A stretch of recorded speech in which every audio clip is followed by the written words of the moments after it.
Sir नमस्कार। नमस्कार जी। Sir क्या नाम है आपका? मेरा नाम बीपी सिंह है। सर कहाँ से आए हो आप? मैं जगीरपुर लुधियाना के रहने वाला हूँ। सर संत रामपाल जी महाराज जी से नाम दीक्षा लेने से पहले आप क्या भक्ति साधनाएं करते थे? हम पहले बजरंग बली का पूजा करते थे। कुछ दिन बजरंग बली के पूजा करते करते उनको छोड़ करके फिर शंकर भगवान की पूजा करने लगे और शंकर भगवान की पूजा करते करते मैं अमरनाथ तक गया। अमरनाथ भी होकर के आया शंकर भगवान का। उस दिन मैंने डिसीजन किया कि जब भी मैं मरूंगा तो शंकर भगवान के चरणों में अमरनाथ जा करके मरूंगा। सबको पूजा करते थे, लेकिन पूजा करते करते हमको ये पोजीशन आया कि दिन प्रतिदिन हमारी सेहत डाउन हो गया और सब कुछ खत्म होने वाला हो गया। एक बार क्या हुआ कि मैं एक बार बीमार पड़ गया। तो बीमार कैसे पड़ा, हमारा हाइड्रोसिल का ऑपरेशन हुआ था। हाइड्रोसिल ऑपरेशन ठीक हुआ तो हमारा एक दिन बुखार लगा, दूसरे दिन हमने सेल डाउन हो गया। सेल डाउन इतना हो गया 1 लाख बचा। 1 लाख के बाद में हमको पानी चढ़ाया गया। पानी चढ़ाने के बाद में दिन प्रतिदिन सेल डाउन होता। अब सिर्फ मेरे को 4000 सेल बचा था। 4000 सेल में डॉक्टर बोलता है कि तो कोई जिंदा ही नहीं होता 4000 में। सर जैसा कि आप देव देवताओं की पूजा करते थे, भगवान शिव के अंदर आपकी बहुत दृढ़ आस्था थी, तो सर उन पूजाओं को छोड़कर आप संत रामपाल जी महाराज जी की शरण में कैसे आए? हम पहले बच्चे लोगों को पढ़ाते थे, तो हमारे पास एक भगत जी आए थे, दुर्गेश दास नाम था। उन्होंने मेरे को बोले कि आप हमारे बच्चे को पढ़ाइए। मैं बोला हमारे पास टाइम नहीं है। तो उन्होंने बोले 10 बजे रात में पढ़ाओ। मैं बोला टाइम ही नहीं है, 10 बजे मैं ड्यूटी से आता हूँ। कहते कितना पैसा लोगे? हम कि चाहे जितनी पैसा दे दो हम नहीं पढ़ाएंगे। बोलता मैं तुमको 5000 रुपया ट्यूशन फीस दूंगा, पढ़ाओ मेरे बच्चे को। मैंने बोला 5000 तो छोड़ो, 50,000 रुपया भी दोगे तो तुम्हारी बच्ची को नहीं पढ़ाऊंगा। दूसरे दिन जब ड्यूटी से मैं आया, बच्चे 2-3 बैठे हुए थे पढ़ने के लिए, उनकी भी बच्ची आ गई। मैंने बोला कि बच्ची को तो मैं पहले बोला कि मैं पढ़ाऊंगा नहीं, तो ये बच्ची हमारे पास आई कि हम अपनी भगवती जी को, हम अपनी वाइफ को बहुत डांटा कि हमारे घर में ये लड़की नहीं आना चाहिए पढ़ने के लिए। बच्चे को हम नहीं पढ़ाते मेरा मन उब गया था, इसीलिए नहीं पढ़ाना चाहते थे किसी को। तो उस दिन तो उस लड़की को मैंने भगा दिया। दूसरे दिन फिर आ गई वो लड़की। मैंने बोला आज ये लड़की क्यों आई है? तो कहता उसकी डैडी गेट पर है। मैं बोला खबरदार उसके बाप को अंदर नहीं आने देना, अगर उसका बाप अंदर आ गया तो सबको घर से बाहर निकालूंगा। फिर वो लड़की को बोले चल छुट्टी हो गया, जाओ, हो गया पढ़ाई खत्म। वो लड़की गई और उसने एक किताब लेके आ गई। बोलता है कि हम बोले कि अब क्या करने आई हो, अब तो छुट्टी कर दिया तो फिर दोबारा किस लिए आई हो? कहता है ये किताब लीजिए। मैं बोला कि वो तेरी की किताब लेने आया, मत्थे पर मैंने हारा। मैं बोला हम जो भी पढ़ते हैं पॉजिटिव एटीट्यूड की किताब पढ़ते हैं, दूसरा किताब तो पढ़ती ही नहीं है, रख दो उधर, हमें क्या कर लेना किताब से। उसके बाद में बोला वो लड़की तो चली गई। उस किताब में मैंने ये देखा ज्ञान गंगा लिखा हुआ था। मैंने मन में सोचा कि ज्ञान गंगा लिखने का कारण क्या होगा? इसका मतलब है कि इसमें जो ज्ञान है, जो भी ज्ञान है वो गंगा की तरह पवित्र हो गया। दूसरी बात, तो जब किताब अट्रैक्टिव हो गया, मैंने उसको खोल के पढ़ने लगा तो उसमें देखे हैं लिखा हुआ था कबीर साहब जी। मैंने फिर माथा पर हाथ मारा। मैं लो हो गया सत्यानाश, एक कबीर जी तो उल्टे ही बानी बोलते हैं। ठीक है, मैंने मन में सोचा कि जब उल्टा ही बानी बोलते हैं तो मैं किताब भी उल्टा ही पढ़ के देखता हूँ। जब एक बार किताब पढ़ा तो पढ़ते पढ़ते 12 बज गया। पहला स्टोरी पढ़ा, भक्तों की मतलब जो उसमें अनुभव लिखा होता है वो मैंने पढ़ा। फिर दूसरा अनुभव पढ़ा, फिर 1 बज गया। फिर मैंने किताब बंद किया, सो गया। दूसरा दिन मैंने सवेरे छुट्टी करके आ गया, खाना खा करके, बच्चे को कुछ नहीं पढ़ाया, मैंने किताब पढ़ने लग गया। किताब मैं पुट्ठा ही पढ़ता था, सीधा नहीं पढ़ता था, उल्टी साइड से। तो उसके बाद में किताब पढ़ने से हमें इतना मतलब चालू हो गया कि अंदर में मेरे को बेचैनी हो गया। फिर जो किताब दिया था उसको मैंने एक कॉलर पकड़ लिया यहाँ से। मैं बोला तुमको जान मार दूंगा, तुमको रहने नहीं दूंगा। 2 ही बंदे लुधियाना में रह सकते, या तो तुम रहोगे या मैं रहूँगा। कहता आखिर बात क्या है? मैं बोला कि जहाँ पर ये आश्रम है वहाँ मेरे को पहुँचा दो, नहीं तो 2 दिन के अंदर मैं तुमको जान मार दूंगा। उसने कहा क्या कि जी एक बंदे को भेजा, इतना छोटा सा लड़का था, उसको बोला कि इसके साथ चले जाओ। उस लड़का को मैंने कॉलर पकड़ा। मैं बोला कि अगर आश्रम तक तो पहुंचा दिया तब तो ठीक है, और नहीं तो हम कराटे जानते हैं, हम तुमको मार देंगे जान। कहता हम पहुंचा देंगे। जब वहाँ पर गए, वहाँ की रौनक देखे सतलोक आश्रम बारबाला में, आज तक तो ऐसा रौनक मैं अपने कहीं पर ज़िंदगी में देखा ही नहीं। वहाँ का जो मान सम्मान इज्जत, खाने पीने का ढंग, उठने बैठने का ढंग, रहने का ढंग, आज तक मैंने अपना घर में देखा, ना ससुराल में देखा, कहीं नहीं देखा। वहाँ से मैंने नाम दाम लेकर के मैं वापस आ गया। जब वापस आ गया, हमारे साथ एक लड़का भी गया था, छोटा लड़का था, वो लड़का भी साथ में आ गया। वो लड़का बोले लगा वहाँ पर हलवा भी खाने को मिलता है, पूरी भी खाने को मिलता है, चावल खाने को मिलता है, खीर खाने को मिलता है। उतनी 10 दिन के अंदर में हमारा बच्चा ने ऐसी मोटिवेशन हमारी बात में हुआ, हमारे पूरे परिवार जा कर के वहाँ पर नाम दाम ले लिए। सर आपने संत रामपाल जी महाराज जी से नाम दीक्षा कब ली? 12/6/2014 में मैंने नाम दाम लिया। सर हम आपसे जानना चाहते हैं कि आप संत रामपाल जी महाराज जी के किन बातों से प्रभावित हुए? क्या संत रामपाल जी महाराज जी के ज्ञान से प्रभावित हुए या उनके आश्रम में दी जाने वाली सुविधाओं से? नहीं, जो मैंने किताब पढ़ा उसमें जो भक्तों ने लिखा था कि हमारे ये फ़ायदा हुआ, ये फ़ायदा हो गया, हम बचपन से वही चाह रहे हैं कि आखिर कौन सी ऐसी चीज़ है, कौन सी ऐसी मंत्र है जिससे इतनी फ़ायदा हो रहा है। हम तो उस चीज़ के तलाश में थे। सर आपने पुस्तक के माध्यम से भक्तों के अनुभव को जाना, तो सर हम आपसे जानना चाहते हैं कि आपको संत रामपाल जी महाराज जी से नाम दीक्षा लेने के बाद क्या लाभ मिले? सर हमारा तो बहुत अनुभव है, हमारी तो दिन प्रतिदिन का अनुभव है। जब मैंने नाम दाम लेके आया था उस समय हमारा कारोबार सारा बंद हो चुका था। मैंने परमात्मा से अरदास लगा कि हे परमात्मा, इस धरती पर हमारे जितना गरीब बंदा आज तक ना तो कोई पैदा हुआ है, नहीं होगा। मैं 15-15 दिन तक रोटी नहीं खाता था, प्याज उबाल के खाता था, आलू उबाल के खाता था। लेकिन आप तो कह रहे हैं कि आप बच्चों को पढ़ाते हो। हम पढ़ाते थे, पैसा आता था, लेकिन वो पैसा हमारे घर में नहीं आ पाता था। उस डॉक्टर को चले जाता था, कभी उस डॉक्टर को चला जाता था। जो भी पैसा आता था, पैसा आने से पहले डॉक्टर के पास जाने के लिए एस्टिमेट बन जाता था। तो सर क्या लाभ हुआ? सर लाभ ये बता हुआ कि सबसे पहले हमारी हाइड्रोसिल का ऑपरेशन हुआ। हाइड्रोसिल ऑपरेशन के बाद 1 महीना तक मेरा टाका ही नहीं काटा।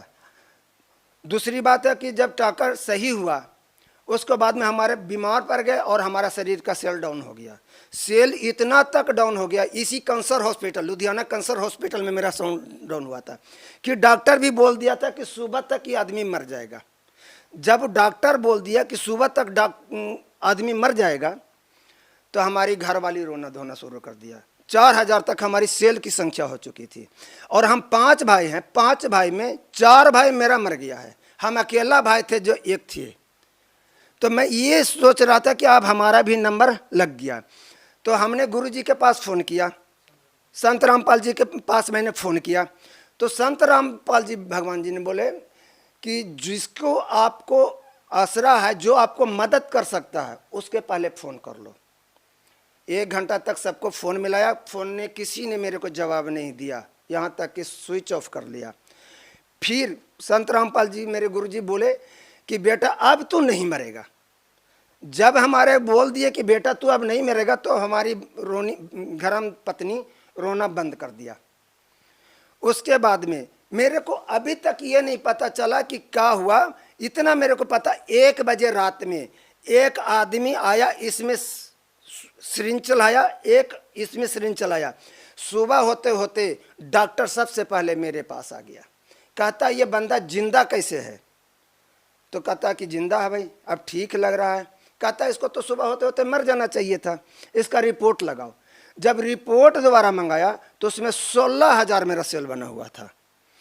डॉक्टर बोल रहा, मेरी घरवाली मेरी पत्नी को बोला कि इधर आओ, बुला के बोलता कि तुम किस देवी देवता का पूजा करते हो? उन्होंने बोला कि हम संत रामपाल जी को हम पूजा मानते हैं, हमारा गुरु हैं, उन्हीं को दिए हुए को हम पूजा करते हैं। तो बोले कि अब उनकी बदौलत से ये बच गया, वैसे बचने वाला ये नहीं था। जब इतना बात बोला तो हमारे को भी आंखों में आंसू आने लगा कि परमात्मा की दया से आज बच गया। फिर दूसरा ये पॉइंट है कि एक कारों के शोरूम में हम चौकीदारी करते थे। चौकीदारी में क्या होता था कि उस दिन बरसात के सीजन में मैं अकेला ड्यूटी कर रहा था चौकीदारी का, और वहाँ कोई बंदा नहीं था।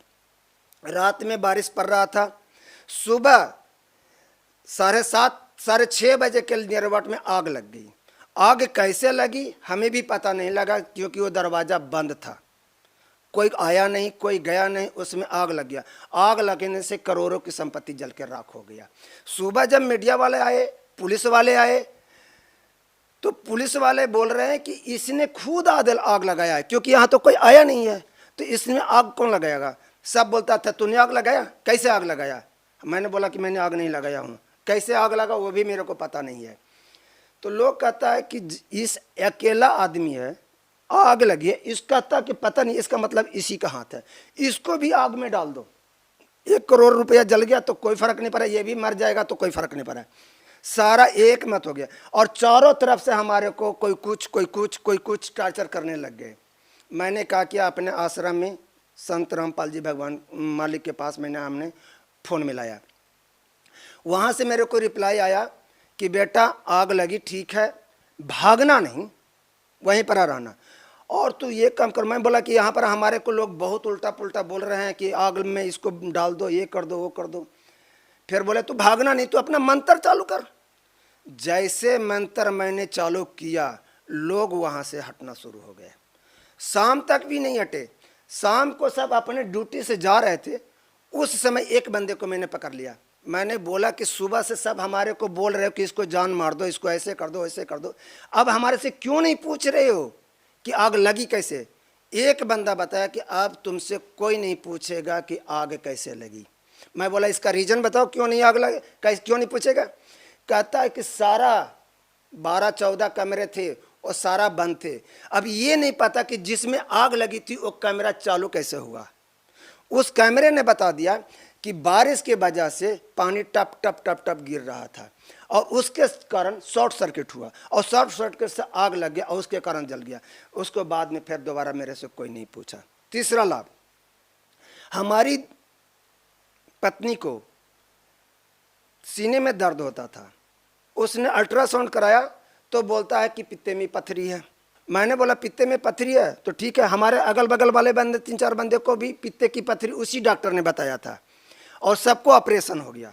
तो हमने बोला कि नहीं, हम संत रामपाल जी को मानते हैं और हमारा गुरु है, जो कहेंगे वही करेंगे। हमने फ़ोन लगा के बोला कि हे मालिक, ना तो हमारे पास पैसा है और ना मैं इनकी ट्रीटमेंट करा सकता हूँ, ये बच्चा आपका है, आप जाने, हमारा तो काम सिर्फ भक्ति करना है। मैंने अपनी पत्नी को बोला 2 दिन को टाइम दो, 2 दिन के बाद में अगर हमारा जो रिजल्ट आ जाएगा, गुरुजी जैसे बोलेंगे वैसे काम करेंगे। गुरुजी को फ़ोन किए, गुरुजी ने हमारे को रिप्लाई में बोले कि बेटा जिस डॉक्टर के पास तूने बोला था कि पित्ते में पथरी है, तुम उसी के पास जाकर के दोबारा चेक करा लो। दूसरे दिन जब 2 दिन के बाद जब मैंने चेक कराने गया तो हम साथ में गए थे, जब हमारे सामने चेक किया तो पथरी था ही नहीं। ये चमत्कार है हमारे साथ। तीसरी बात, हम अपने घर में जब बारिश होता था, चौथा पॉइंट बता रहा हूं, जब बारिश होता था चारों तरफ से पानी चूता था, इतनी इतनी घर में पानी हो जाती थी, दिन भर पानी ऐसे ऐसे उपजते रहते थे। मैंने एक बार अरदास लगा कि हे मालिक, हमारे पास तो रहने के लिए भी जगह शरण नहीं है। उसी 2 महीने के अंदर में लेंटर पड़ गया, घर बन गई। दूसरी बात है, जब गर्मी का मौसम आता था, किसी दूसरे के घर से हम बर्फ़ मांगते थे। एक दिन मेरा लड़की मांगने गया कि भाई हमारा पानी पीने का मन था, थोड़ा सा बर्फ़ दे दो।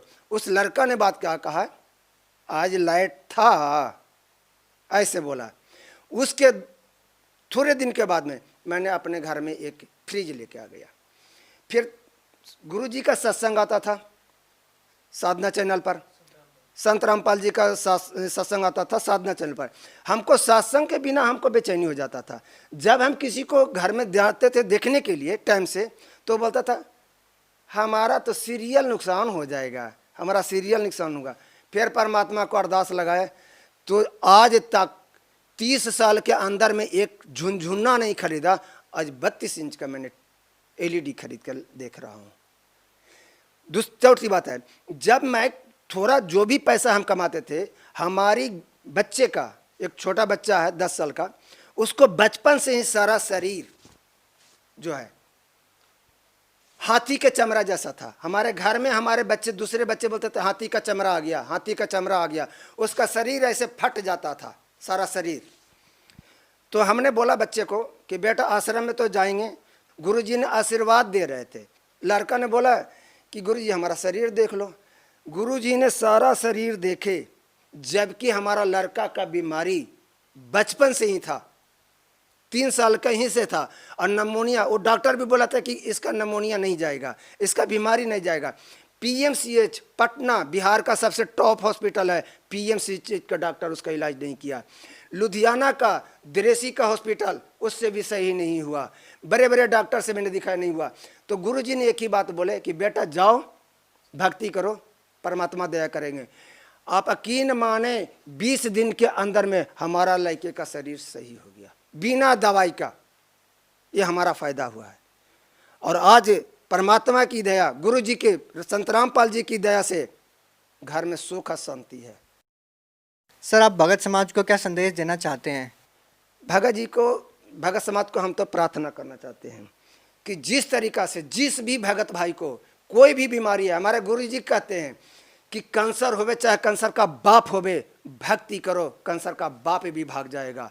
कोई भी बीमारी है, आज तो लाखों प्रमाण मंगला, जितनी शुगर की बीमारी आज तक कोई भी डॉक्टर सही नहीं कर पा सकता है। संत रामपाल जी के आशीर्वाद से, मंत्र से ही सारा रोग भाग जाता है। जी धन्यवाद। सत्य।